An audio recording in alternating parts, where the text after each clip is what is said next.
नमस्कार, आप देख रहे हैं हल्ला बोल। आपके साथ मैं हूं अंजना ओम कश्यप। बंगाल में चुनाव है, बवाल ही बवाल है। बिहार के बाद देश की नजर टिक गई है पश्चिम बंगाल पर, जहां 2021 में विधानसभा का चुनाव है, लेकिन उससे पहले बंगाल की धरती सियासी हिंसा, हत्या से लाल हो रही है। ताजा मामला कूच बिहार का है, जहां एक बीजेपी कार्यकर्ता की हत्या के बाद जबरदस्त बवाल बचा। सवाल है कि क्या बंगाल में खून बहेगा, तभी राजनीतिक दलों को वोट मिलेगा? क्या बंगाल में अगले साल चुनाव है, इसीलिए बवाल ही बवाल है? ये रिपोर्ट फिर चर्चा की शुरुआत। लोकतांत्रिक तरीके से हमारा मुकाबला नहीं लगता है कि भारतीय जनता पार्टी के कार्यकर्ताओं को मौत के घाट उतारकर मंसूबे पूरे कर लेंगे। একদিন আসবে যারা আজকে এই কাজগুলো করছে প্রত্যেকটা ইঞ্চিতে ইঞ্চিতে বদলা নেব বলে যাচ্ছি।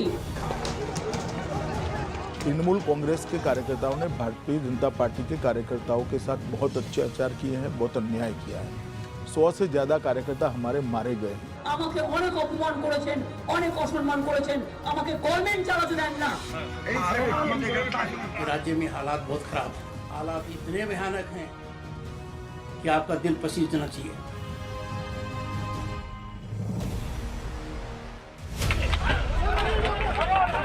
राजनीतिक हिंसा की बिसात पर बंगाल के चुनावों का खतरनाक खेल शुरू हो चुका है। इधर बीजेपी अब की बार 200 पार का हुंकार भर रही है और ममता 22 नवंबर के बाद 600 रैलियां करेंगी। उनका मिशन है बंगाल को बीजेपी से बचाओ। पश्चिम बंगाल में बीजेपी टीएमसी में तनातनी तेज होती चली जा रही है। कूच बिहार में एक 55 वर्षीय बीजेपी कार्यकर्ता कलाचंद करमोकर की हत्या के बाद विपक्ष ने 12 घंटे के बंद का ऐलान किया। विरोध प्रदर्शन के दौरान पुलिस ने बीजेपी कार्यकर्ताओं पर जबरदस्त लाठीचार्ज किया।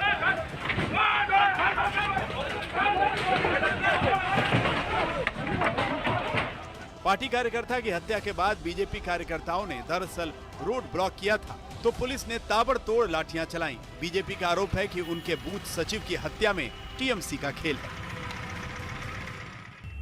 जैसा कि हम पोलिंग बूथ पर कार्यकर्ताओं की टीम बनाकर सशक्त कर रहे हैं, वैसे वैसे पोलिंग बूथ के कार्यकर्ताओं पर टीएमसी के गुंडों ने हमला करना प्रारंभ कर दिया। वे हमारी इस रणनीति को असफल करने देना चाहते हैं। वो डरा रहे हैं कार्यकर्ताओं को। आतंक फैलाने पर हमारे कार्यकर्ता डरने वाले नहीं हैं, झुकने वाले नहीं हैं। वो बंगाल को सोनार बंगला बनाने का संकल्प ले चुके हैं। पुलिस बीजेपी कार्यकर्ता की मौत को काली पूजा पर 2 क्लब की आपसी लड़ाई का मामला बता रही है। সেই ক্লাবটা গত 2 বছর ধরে 2টা ক্লাব হয়েছে, ভাগ হয়েছে।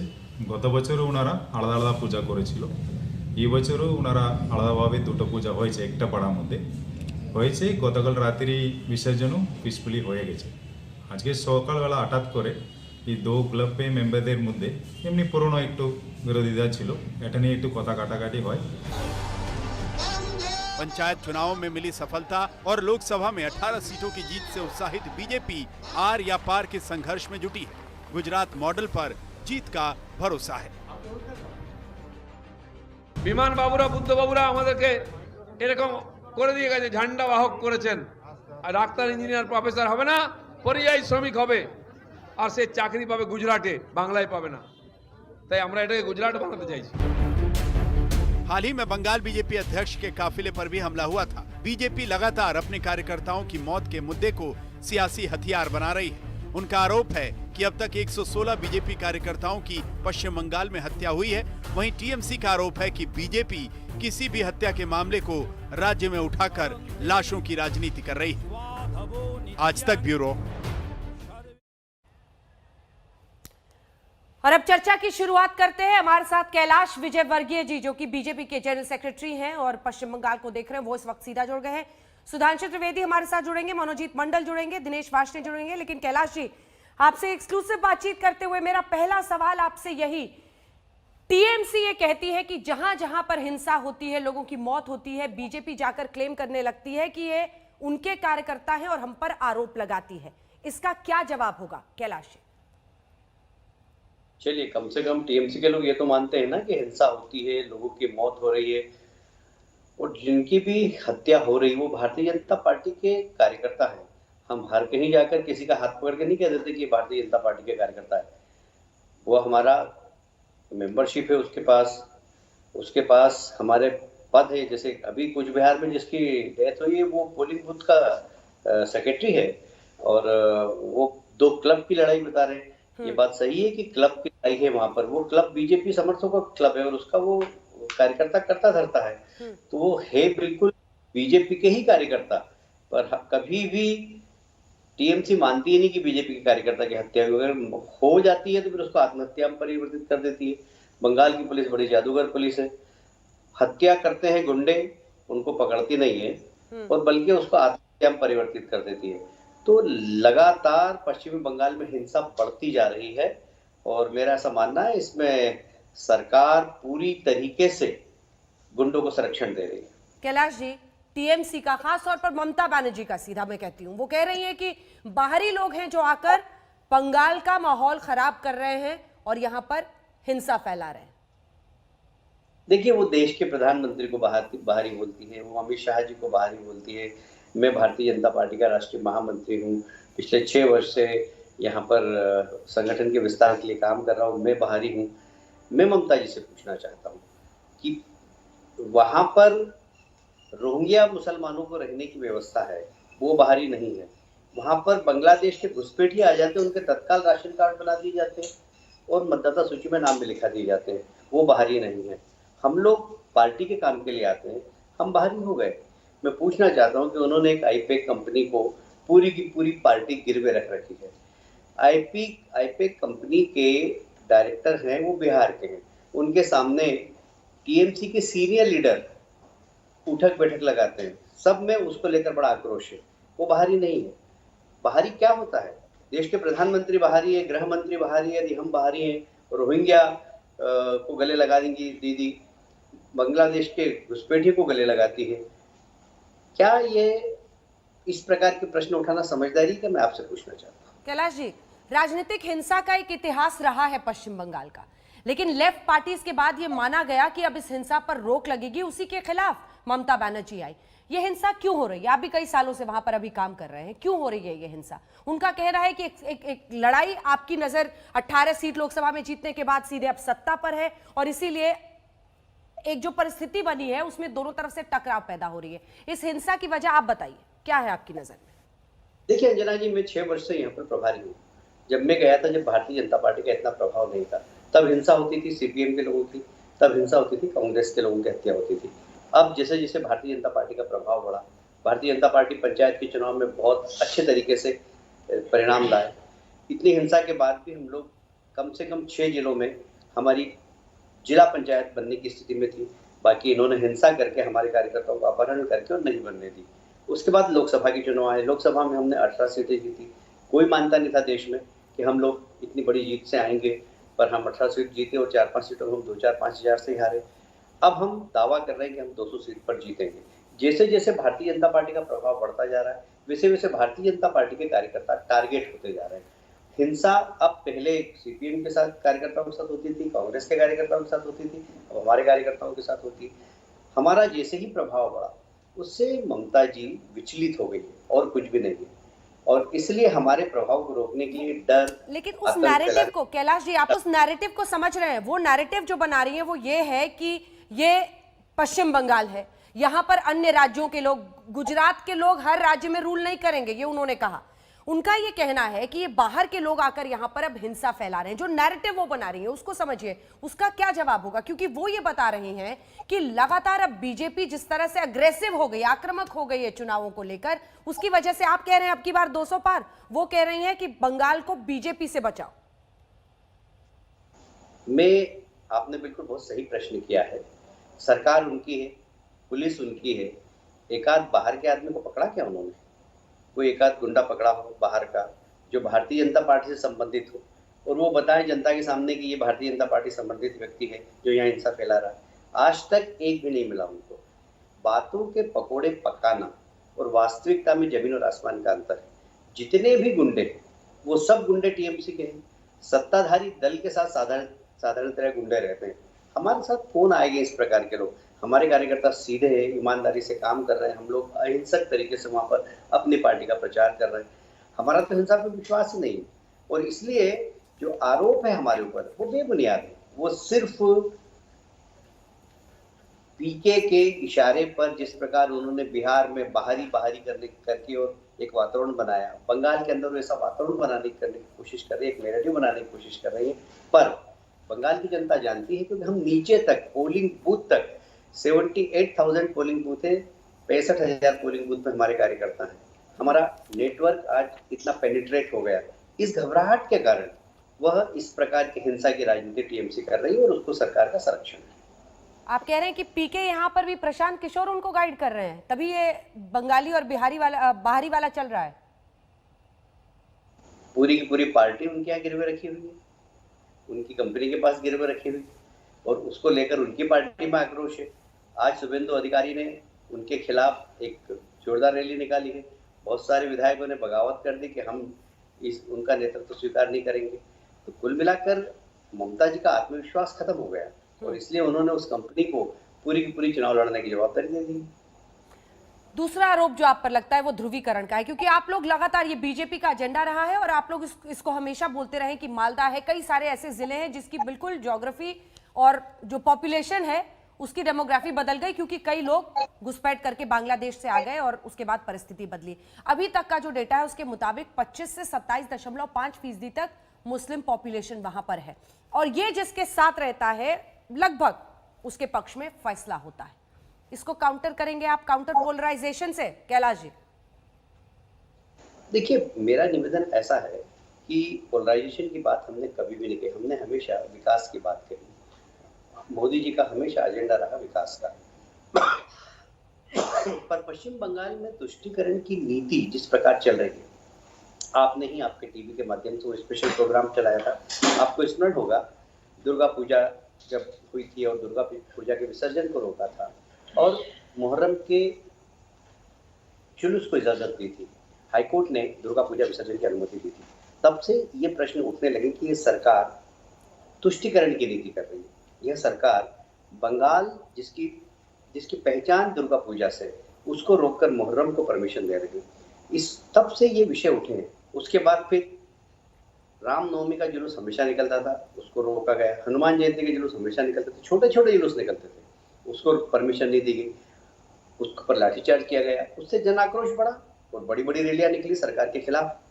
तो कुल मिलाकर ये सब नैरेटिव अगर तैयार हुआ है तो ममता जी की गलत नीति के कारण, तुष्टीकरण की नीति के कारण। हम तो सिर्फ डेवलपमेंट की बात कर रहे हैं, हम तो कह रहे हैं कि हम सोनार बांग्ला बनाएंगे मोदी जी के नेतृत्व में, हम तो कह रहे हैं कि यहाँ पर हम इंडस्ट्रियलाइजेशन लाएंगे, बेरोजगार नौजवानों को रोजगार देंगे, हम तो कह रहे हैं कि बंगाल में शिक्षा का स्तर हम अच्छा करेंगे। हमारा एजेंडा बहुत साफ है डेवलपमेंट का। तुष्टीकरण की नीति के कारण इस प्रकार की बातें वहाँ पर प्रारंभ हुई है और वो आरोप हम पे लगा रहे हैं कि हमने निर्णय दिया, हमने ममता जी को सुझाव दिया था कि आप दुर्गा पूजा के विसर्जन को रोक दीजिए और मुहर्रम का जुलूस निकालिए। हमने तो नहीं कहा था, ये उनका निर्णय था। ये कुछ लोगों को खुश करने के लिए उन्होंने इस प्रकार का निर्णय लिया। उसके कारण समाज के अंदर एक वातावरण बना कि ये सरकार, ठीक है, अल्पसंख्यक संरक्षण दे रही है। ठीक है, लेकिन एक नेतृत्व को लेकर क्या बीजेपी में वाकई वहां पर संकट है? क्योंकि एक के बाद एक आप टीएमसी के तमाम नेताओं को शामिल किए चले जा रहे हैं। ये बार बार वो लोग आरोप लगा रहे हैं कि सब वही पैराशूट वाले लाला कर चुनाव की तैयारी कर रहे हैं। नहीं, हमारा संगठन का विस्तार करने के लिए हम अचानक कार्यकर्ताओं को पैदा तो नहीं कर सकते। हमारे पास सीपीएम के लोग आ रहे हैं, हमारे पास कांग्रेस के लोग आ रहे हैं, हमारे पास टीएमसी के लोग आ रहे हैं, कार्यकर्ताओं को ले रहे हैं। हम इनकार थोड़ी कर रहे हैं, हमारे पास भी कार्यकर्ता है, हमारे पास सक्षम कार्यकर्ता है। पर वहाँ के लोग यदि हमारे पास आएंगे और हमारी रीति और नीति और हमारे नेतृत्व के ऊपर विश्वास व्यक्त करेंगे तो हम क्यों नहीं लेंगे, और इसलिए ले रहे हैं। आगे भी हमारे पास निश्चित रूप से बहुत बड़ी संख्या में टीएमसी के लोग आने वाले हैं, क्योंकि वे ममता जी की तानाशाही से नाराज है, ममता जी के बुआ भतीजों की राजनीति से लोग नाराज हैं और इसलिए हमारे साथ आने वाले हैं। और भारतीय जनता पार्टी बड़ी पार्टी के रूप में, यहाँ पर बड़ी ताकत के रूप में जनता के बीच में खड़ी हो रही है। तो ये तो हमारे नेतृत्व की विशेषता है। मोदी जी के प्रति लोगों का विश्वास है और लोग चाहते हैं कि बंगाल में डेवलपमेंट हो, लोग चाहते हैं कि हिंसा की राजनीति समाप्त हो, लोग चाहते हैं कि बंगाल एक सोनार बांग्ला जैसा नारा है वैसा बने। ये हमारा एक संकल्प है, इस संकल्प के साथ हम जनता के बीच। ठीक है, एक आखिरी सवाल आपसे कैलाश जी। पीएम ने जिस दिन बिहार के आपके जश्न यहाँ पर बीजेपी हेडक्वार्टर में हुआ, उसी दिन बंगाल की बात छेड़ दी थी कि लोकतांत्रिक तरीके से नहीं हो सकता तो हमारे कार्यकर्ताओं को मार रहे हैं। मतलब आप लोगों ने उसी दिन से बंगाल की तैयारी शुरू कर दी थी। इसीलिए मेरा सवाल है, मुख्यमंत्री का कोई चेहरा होगा या ऐसे ही जाएंगे? देखिए, ऐसा है कि प्रधानमंत्री जी ने किस इंटेंशन से कहा, आप भी समझ रहे हैं, मैं भी समझ रहा हूँ। पर ये बात सही है कि वहाँ पर हिंसा हो रही है, ये बात सही है कि हमारे 125 से ज्यादा कार्यकर्ताओं को हमने खोया है। हाँ। और जहाँ नेता का सवाल है, नेतृत्व का सवाल है, तो अभी हमारे पास कलेक्टिव लीडरशिप है। हम सब लोग एक साथ मिलकर यहाँ पर काम कर रहे हैं। ठीक है। मोदी जी के नेतृत्व में हम बंगाल में चुनाव में जाएंगे और उनके नेतृत्व में ही बंगाल का विकास करेंगे, हम जनता से वादा कर रहे हैं। ठीक है, मोदी वर्सेस ममता यानी आप पश्चिम बंगाल में चाहते हैं। बहुत बहुत धन्यवाद आपका कैलाश विजयवर्गीय जी हमारे साथ आज तक पर हल्ला बोल में जुड़ने के लिए। अब आइए रुक करते हैं डॉक्टर सुधांशु त्रिवेदी, मनोजीत मंडल, दिनेश वार्ष्णेय, सीपीआई के नेता हमारे साथ जुड़ गए हैं। सबसे पहले मनोजीत मंडल, आपके पास आते हुए, आपने कैलाश विजयवर्गीय जी को सुन लिया है, तस्वीर साफ है, मोदी वर्सेस ममता। जयंत घोषाल भी वरिष्ठ पत्रकार हमारे साथ जुड़ गए हैं, बंगाल की राजनीति की अच्छी समझ है। घोषाल जी, हल्ला बोल में स्वागत है आपका। मुझे लगता है पहली बार आज आप आ रहे हैं शो में। जल्दी से आपके पास आते हुए मनोजीत दा, ये जो पीएम ने कहा है और उसके बाद से ममता दीदी कह रही हैं बंगाल को बीजेपी से बचाओ। बीजेपी इसी देश की पार्टी है ना, और बचाने की क्यों जरूरत पड़ गई? वो तो कह रहे हैं कि उल्टे उनके कार्यकर्ताओं को एक के बाद एक उनकी हत्या हो रही है। बिल्कुल बचाने की जरूरत है। आज ही आपको मैं एक ताजा जानकारी देता हूँ। बैराकपुर में जहाँ का सांसद अर्जुन सिंह जी है, वहाँ का तृणमूल का एक बहुत ही यंग लड़के को बुरी तरह से मारा गया। उनका नाम है आकाश प्रसाद। आप इसके बारे में जिक्र नहीं करोगे क्योंकि टीएमसी है। राज्यपाल भी इसके बारे में एक भी ट्वीट नहीं जिक्र करेंगे क्योंकि ये टीएमसी से है। और वहाँ का जो एमएलए सीधा आरोप लगाया अर्जुन सिंह के ऊपर कि इस खून के पीछे उनका ही हाथ है, लेकिन इसके बारे में कोई चर्चा नहीं होगा। इसीलिए हमारा प्रॉब्लम है। अगर थोड़ी बहुत हिंसा हो रही है, इसके पीछे दोनों पार्टी का हाथ है। दोनों एक साथ लोकल तरफ में ये झगड़ा हो रहे हैं। हाँ। कुछ बिहार में जो हुआ 2 दिन पहले, उसके साथ राजनीति का दूर तक कोई संबंध नहीं है। एक बंदा जो मारा गया वो बीजेपी का होने से ये नहीं हो जाता है कि वो पॉलिटिकल किलिंग है। हाँ। वो मामला 2 क्लब के बीच में झगड़ा के बारे में झगड़ा के बाद हुआ। ये तो वहाँ का पुलिस भी, एसपी ने पूरा एकदम बिल्कुल ये लॉ एंड ऑर्डर भी तो जिम्मेदारी मुख्यमंत्री की है ना, या इसके लिए भी बीजेपी पर दोष दे देंगे? अगर चलिए ठीक है, ये पॉलिटिकल किलिंग नहीं है, राजनीतिक हत्या नहीं है, ये क्या है? मतलब हर दूसरे दिन एक न एक हत्या। आप खुद ही बता रहे हैं टीएमसी के भी एक व्यक्ति की हत्या हो गई है। क्यों ऐसी हिंसा? इसको खत्म करने आए थे ना आप वाम दलों के बाद। मनोजीत दा, प्रोफेसर साहब, ये खत्म होने का वादा था ना कि माँ माटी मानुष और ये खून रक्त रंजित हम नहीं करेंगे अब राजनीति को। फिर उसी पे पहुंच गए। अंजना जी, ये बहुत दुर्भाग्य की बात है कि 10-12 साल पहले हम टीवी पे नहीं आते थे, लेकिन आपको पता है, वो जयंतोदा भी वहां बैठे, उनको भी पता है किस तरह से टीएमसी और कांग्रेस को लोगों को मारा गया। 30-40 साल तक मारा गया। ये तो पता है, इसीलिए मैं पूछ रही हूँ, ये खत्म क्यों नहीं कर पाए जो आपने वादा किया था? ना, मेरे को बात पूरी करने दीजिए। मैं बोल रहा हूँ, इन कंपैरिजन टू दैट, अगर आप देखोगे पिछले 4-5 सालों में बहुत कम हो चुके। 1-2% 1-2 जगह में झगड़ा होती है, कहाँ पर नहीं होते? झगड़ा नहीं है, हत्या को झगड़ा मत कहिए। नहीं प्रोफेसर साहब, wrong usage of word, wrong usage. Anjana ji, आपका स्टूडेंट ये लिखता तो आप रॉन्ग लगा देते। नहीं, आप ये बताइए। हत्या कहलाएगा, झगड़ा नहीं। वो एमएलए जो मारा गया था, देवेंद्रनाथ राय, वो क्या हत्या था? सुधांशु जी जवाब दीजिए। वो कह रहे हैं कहीं पर कोई भी हत्या हो, आप लोग उसको राजनीतिक हत्या कहते हैं। हम ये नहीं कह रहे हैं, ठीक है, हम ये नहीं कह रहे हैं। दुर्गापुर में 10 तारीख को हुआ था, उनका माता और भाई पकड़ा गया। वो क्या राजनीतिक हत्या है? कुछ बिहार में राजनीतिक हत्या है। हर कोई यार कोरोना में डेथ होता है, राज्यपाल कहते हैं कि पॉलिटिकल डेथ है। मैं आपको क्या कहा बताइए, कितने शर्म की बात है। यहाँ का जो राज्यपाल है, कोरोना से हत्या को राजनीतिक हत्या बता देते हैं राज्यपाल, ये आरोप लगा रहे हैं वो। देखिए मनोजीत मंडल जी को पहले तो मैं साधुवाद दूंगा कि उन्होंने कम से कम एक अंश में तो स्वीकार किया कि राजनीतिक हत्याएं हो रही हैं। दूसरी बात, यदि इनको ऐसा लगता है कि उन हत्याओं का राजनीति से कोई लेना देना नहीं है, तो गृह मंत्री अमित शाह जी तो बोल चुके हैं ना कि जितने भाजपा कार्यकर्ताओं की हत्याएं हुई हैं, लगभग सभी केसों में कोई गिरफ्तारी नहीं हुई है। अरे इतने वर्षों में इतनी हत्याएं, मनोजीत जी, टीएमसी में आपकी सरकार है, आपको तो अपराधियों को चिन्हित करके चार्जशीट करके सजा कर देनी चाहिए थी और बता देना चाहिए था, देखो भाई ये तो इस कारण से हुआ था। बताइए कितनों में चार्जशीट हुआ है? मतलब पिछले 6-7 सालों में इतने हमारे कार्यकर्ताओं की सुधांशु जी, हत्याएं हुई लेकिन हैं, ये कूच जब से बिहार बात वाले में जब तो एसपी बता रहे हैं ना कि काली पूजा को लेकर 2 क्लब के बीच में आपस लड़ाई हुई थी। हमने एसपी की बाइट सुनाई है। मैं आपसे सिर्फ एक की बात नहीं कह रहा हूं, हमारे सैकड़ों कार्यकर्ताओं की हत्याएं हुई हैं। ये बता दें कि विगत 6 वर्षों में हमने इतने चार्जशीट कर दिए, इतने कन्विक्ट कर दिए और इतने पे चार्जेस फ्रेम कर दिए, कुछ नहीं। उसके बाद कहते हैं साहब, उसके बाद यानी बगैर इन्वेस्टिगेशन के निष्कर्ष निकाल लिया कि राजनीतिक हत्या नहीं थी। और दूसरी बात मैं कहना चाहता हूं, ममता जी ने आज एक बहुत सही बयान दिया है कि बाहरी लोग आकर हिंसा फैला रहे हैं। ममता जी वही बाहरी लोग हैं जिनके लिए बुद्धदेव भट्टाचार्य ने भी कहा था कि आकर यहां पर आतंकवाद के कैंप लगा रहे हैं, जिनके लिए प्रणब मुखर्जी भी बोले थे कि हाँ वहां पे आईएसआई के मॉड्यूल्स हैं, और जिसके लिए आप भी बोली थी 2005 में लोकसभा अध्यक्ष सोमनाथ चटर्जी ने फाइल फेंक दी थी कि बाहर से आए हुए बांग्लादेशी घुसपैठियों पर डिस्कशन नहीं होगा तो हम उन्हें नहीं देंगे। मगर आज अफसोस ये है कि वो बाहरी तो आपको अपने नजर आने लगे, क्योंकि वो आपको सत्ता की मीर जाफरी सीढ़ी नजर आने लगे। वो मीर जाफर जाग गया कि चलो बाहर वालों के साथ मिलकर ही हमारी हुकूमत बची रहेगी। और जो राष्ट्रवादी थे, अरे हम तो श्यामा प्रसाद मुखर्जी के गोत्र के हैं भाई, जो इसी पश्चिम बंगाल के सपूत थे जिन्होंने जनसंघ की स्थापना की थी। और आप ऐसे राष्ट्रवाद को बांटेंगे तो आप बताइए, वंदे मातरम और जनगण मन दोनों देने वाले बंकिम चंद्र चटर्जी और गुरुदेव रविंद्रनाथ टैगोर इस बंगाल की धरती पे थे, कोई कहेगा उसका बंगाल से लेना देना? ना, वो पूरे भारत से उसका लेना देना है। पश्चिम बंगाल के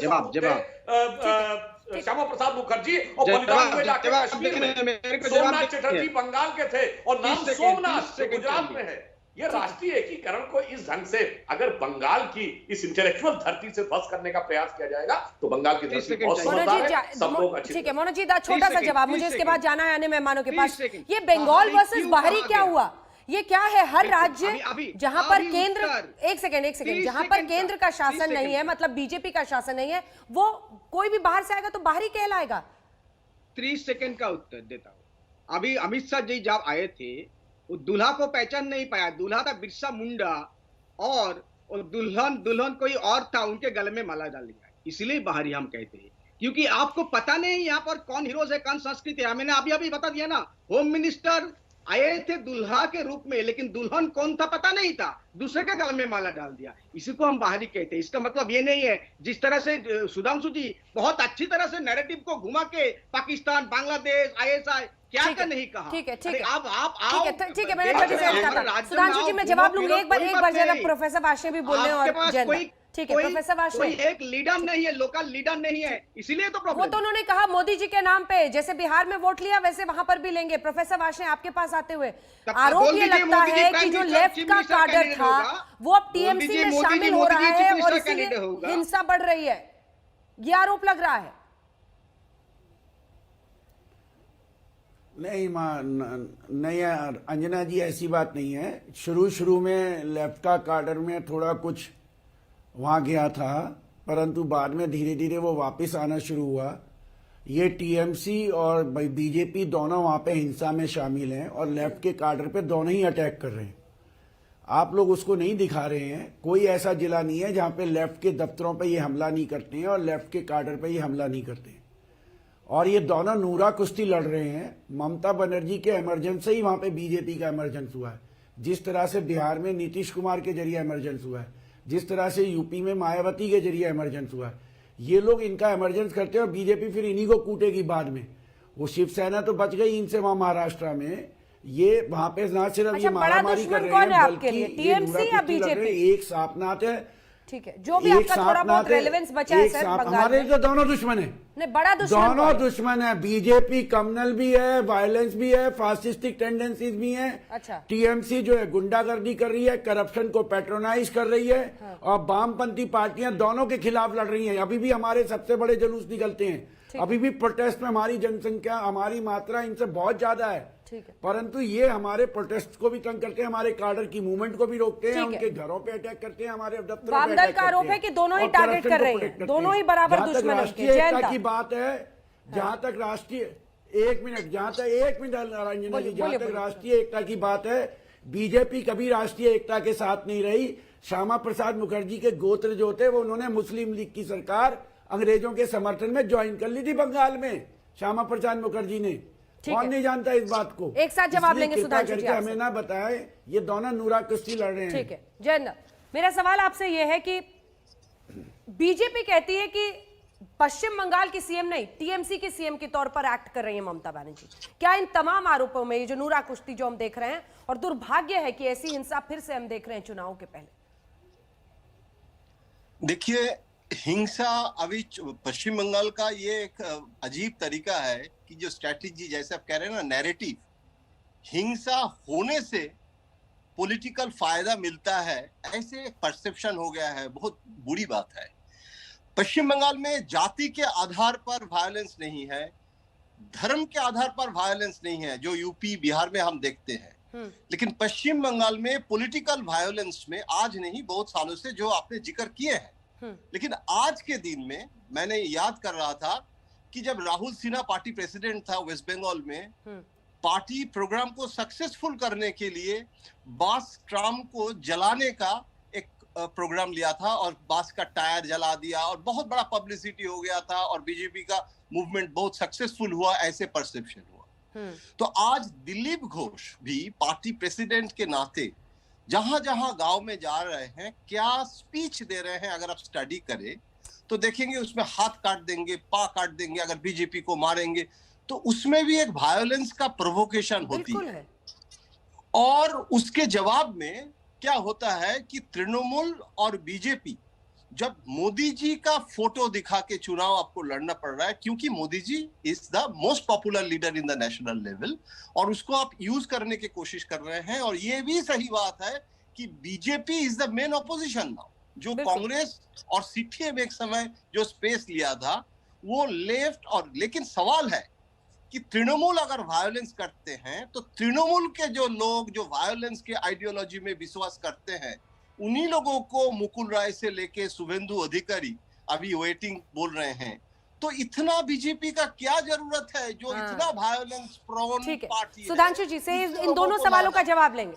सुधांशु जी से जैन जी तुरंत जवाब लेंगे ब्रेक के बाद। लेकिन सुधांशु जी, एक साथ बहुत सारे सवालों का आपको जवाब देना है। और ये भी, ये जो टर्नकोट्स के सहारे हैं, इस तरह से उकसाने वाली भाषा अगर दिलीप घोष बोलते हैं तो हर कोई जिम्मेदार दिखता है तमाम। चलिए सुधांशु जी, आपके साथ शुरुआत करते हैं। जवाब दीजिए। एक के बाद एक कई प्रश्न दागे गए हैं, लेकिन अगर दिलीप घोष अलग अलग जगहों पर लोगों को उकसाते हैं, हाथ पांव काटने की बात करते हैं, तो क्यों न जिम्मेदारी उनके माथे भी मढ़ी जाए इस हिंसा के लिए?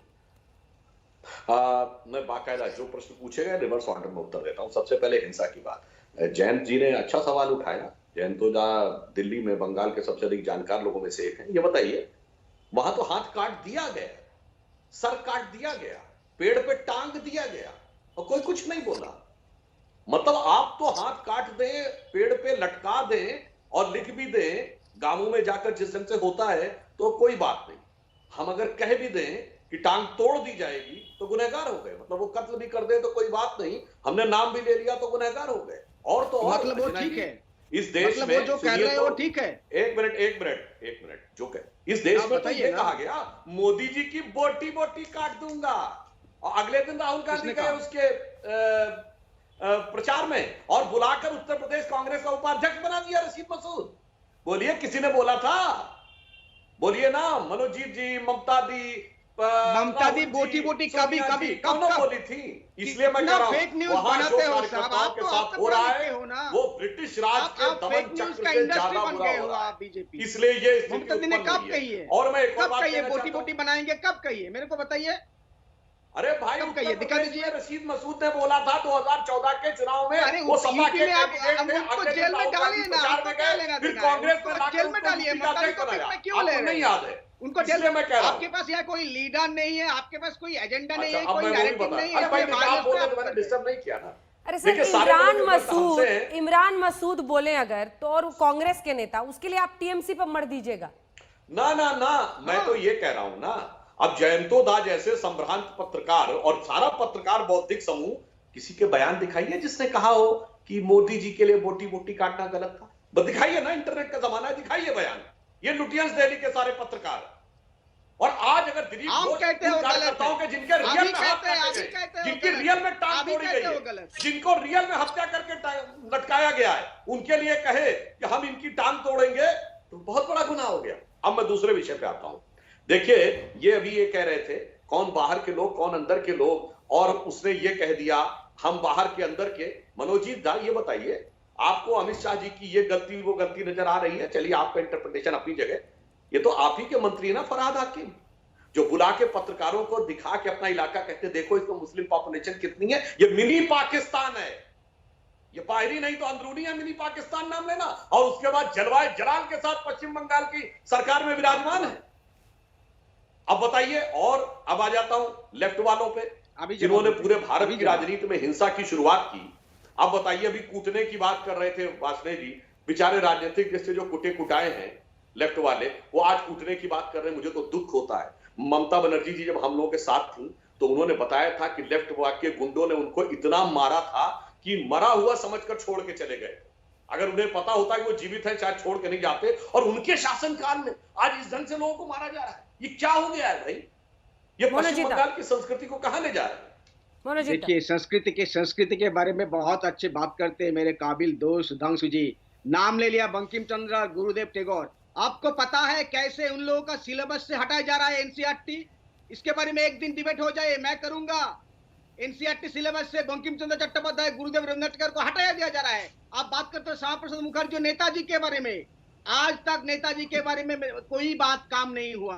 कैसे उनका चले गए देश से, क्या हुआ, वो गुमनामी हुआ, कौन थे, बात नहीं हुआ। कल ही ममता दी ने चिट्ठी लिखी कि 23 जनवरी को एक हॉलीडे बनाओ, नेशनल हॉलीडे। आपका कोई रिप्लाई भी नहीं आया। ये सब मुंह में बोलते हो, आप पहचानते नहीं हो बंगाल की संस्कृति को। आप अभी पॉलिटिकल फायदा ढूंढ रहे हो, ढूंढिए, लेकिन डेवलपमेंट पे आधार पे कीजिए। आईटी सेल के चीफ को आप बना रहे हो, आपका काम है, लेकिन क्यों बनाया हो हमको पता है। क्योंकि वो manufacturing, fake news manufacturing industry है, सबको पता है, देश में सब जानते हैं। जो यहाँ का ऑब्जर्वर बने अभी हाल में, उनके बारे में सब जानते हैं। कोरोना के खिलाफ बोले है ना, अप्रैल महीने में 1 लाख से ज्यादा केस है। मेरे साथ डिबेट किए हो साहब, 1 लाख से ज्यादा केस है अप्रैल महीने में। कि किस तरह से बंगाल को आप बदनाम करते हो। पहचानो बंगाल को, बंगाली संस्कृति को, सिर्फ मुंह में बोलने में नहीं होता। हम इसीलिए बोला बिरसा मुंडा की जगह किसी और के गले में माला डाल दिया। नौकरी की बात कीजिए ना सुधांशु जी, बिहार ने रास्ता दिखाया ना, नौकरियों की बात पर वोट हुआ, विकास के मुद्दे पर वोट हुआ। और जो लोग सबसे ज्यादा हिंसक है, सबसे ज्यादा हिंसा बैरकपुर में हो रहा है, वहाँ का सांसद कौन है? आज से एक डेढ़ सालों में सबसे ज्यादा हिंसा हुआ है बैरकपुर में, वहाँ का सांसद कौन है? बताइए सुधांशु जी, आपके पार्टी के सांसद है। वही जगह पे कल भी, आज भी एक हिंसा हुआ, आज भी एक हत्या की घटना घटी, वहाँ का रिस्पॉन्सिबिलिटी नहीं है। मनोज जी जरा ये बता दें, प्रोफेसर साहब, सांसद के हाथ में कौन सा प्रशासनिक पावर होती है? डीएम उसके हिसाब से चलता है कि एसपी, कि थानेदार या तहसीलदार? सब तो आपके हिसाब से चल रहे हैं। और उन बेचारे सांसदों को क्या क्या कष्ट पहुंचाया जा रहा है।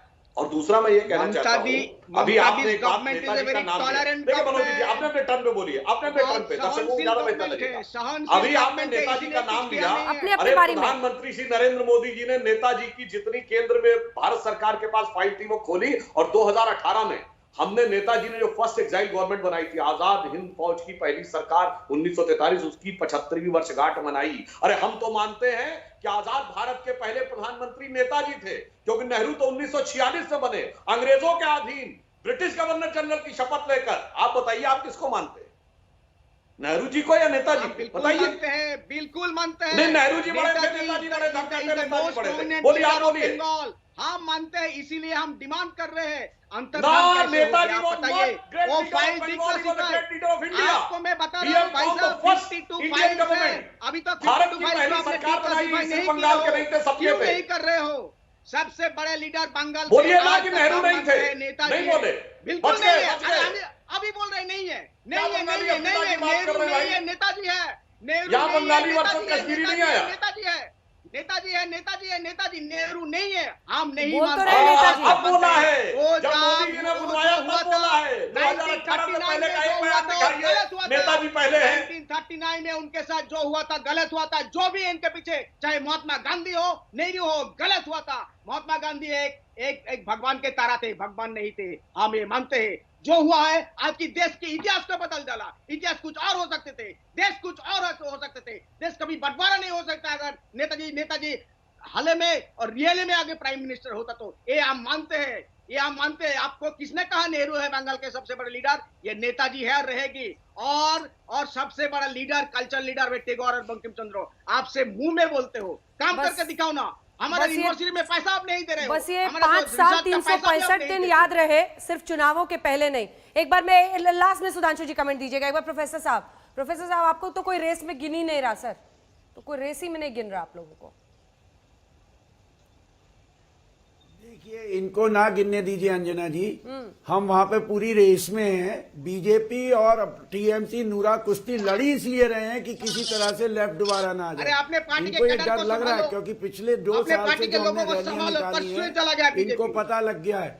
दूसरी, अरे आप चुप रहिए, मनोजीत मंडल में आपके क्यों चुप रहेंगे? पार्टी के लोगों को संभालो। दूसरी बात मैं पार्टी आपको संभाल एक नहीं बात बता सकते हो। दूं, ये नूरा कुश्ती इसलिए लड़ रहे हैं जिससे कि बीजेपी और टीएमसी को आइडियोलॉजिकली जवाब ना दिया जा सके। और इनके लोग दोनों बहुत भारी हिंसा वहां पे कर रहे हैं। बेरोजगारी पे ये बात नहीं करेंगे, महंगाई पे ये बात नहीं करेंगे, अशिक्षा पे ये बात नहीं करेंगे। कोरोना में कहते हैं बिहार में फ्री वैक्सीन देंगे, 50 पैसे का मास्क तो दे नहीं पाए गरीबों के एक फ्री बिहार में। बात कर रहे हैं, इनके पास डॉक्टर नहीं है, पैरामेडिकल स्टाफ नहीं है, पूरे हिंदुस्तान में एक मेडिकल कॉलेज ये खोले नहीं है। डॉक्टर लाएंगे तो कहां से लाएंगे? आपने कुछ कर दिया होता ना सर उतने दशकों में, तो आज लेफ्ट की हालत नहीं होती पश्चिम बंगाल में। इनकी रोटी नहीं बचती। ये जो सारी बुद्धि अब आपको आ रही है, अगर ये आपने पश्चिम बंगाल में कर दिया होता तो आज ये नौबत नहीं आती लेफ्ट की वहां पर। पैरामीटर्स बेस्ट थे। ठीक है जैन जी, जल्दी से एक कमेंट आपकी तरफ से। सिर्फ एक चीज बताना चाहता हूं। ठीक है जैन नहीं, अंजना जी, मैं सिर्फ एक बिंदु मुझे लगता है मुझे बोलना चाहिए। सुधांशु जी तो ऑरेटर हैं, उनके साथ तो तर्क करना ही बहुत कठिन काम है। लेकिन मैं सिर्फ एक पॉइंट बोलना चाहता हूं कि पश्चिम बंगाल में सिर्फ कलकत्ता में इतना कॉस्मोपॉलिटन है। सेंसस रिपोर्ट जो है उसमें जो नॉन बंगाली कम्युनिटीज से भी ज्यादा है, और आज नहीं कितने सालों से है। तो मरवाड़ी जो कम्युनिटी है वो कितने साल पहले कलकत्ता गए थे और आज भी बहुत खुश है और बहुत मतलब शांति से रह रहे। और वहाँ आज छठ है और ममता जी ने वहाँ कोर्ट ने माना किया है, इसलिए अलग से छोटा छोटा तालाब बनाया 1400, जिसमें अभी आज छठ चल रहा है। फिर ठीक है, इस पर रिएक्शन जल्दी से। फिर आप एंटी हिंदू इमेज क्यों बना रहे हैं? ठीक है पॉइंट नोट खराब ना हो जाए। सुधांशु जी, फिर एंटी हिंदू कैसे? जल्दी से करिए, जल्दी। देखिए, एंटी हिंदू की बात इसलिए है ना कि इमामों के बिना इनको रोटी कैसे बचेगी और पुजारियों के बिना अंजना जी इनको सुधांशु जी को नहीं बताइए। इमामों को वजीफा, पुजारियों को ठेका, मोहर्रम का जुलूस निकालने के लिए दुर्गा पूजा रोका था। एक बार मैं अंत में कहता हूं, ये बहुत बहस हो गई अंजना जी, बहुत बहस हो गई। अरे सुनिए ना एक लाइन, देखिए गंगा जहां से शुरू होती है, गंगोत्री उत्तराखंड हमारे साथ, उत्तर प्रदेश हमारे साथ, जहां काशी प्रयाग, अब बिहार भी हमारे साथ। और बिहार में दरभंगा है ना, जिसका ओरिजिनल नाम द्वारबंग है, बंग के द्वार तक आ गई। निश्चित रहिए गंगोत्री से गंगा सागर तक राष्ट्रवाद की गंगा बहने वाली है। चाह कर भी ना लेफ्ट रोक पाएगा, ना कांग्रेस, ना टीएमसी। ठीक है, इसी के साथ ब्रेक के लिए रुकना पड़ रहा है। लेकिन सुधांशु जी, बात इतनी है ना कि चुनावी जो पार्टियां हैं, जितनी भी राजनीतिक, लगता ऐसा है चुनावों के पहले फिसल गए तो सब हर हर गंगे करने लगते हैं। देखते रहिए आज तक। नमस्कार, मैं हूं अंजना ओम कश्यप। हमें उम्मीद है ये वीडियो आपको पसंद आया होगा। लेटेस्ट खबरों के लिए यूं ही देखते रहिए आज तक, और इस वीडियो के पसंद आने पर लाइक, शेयर एंड सब्सक्राइब करना ना भूलें।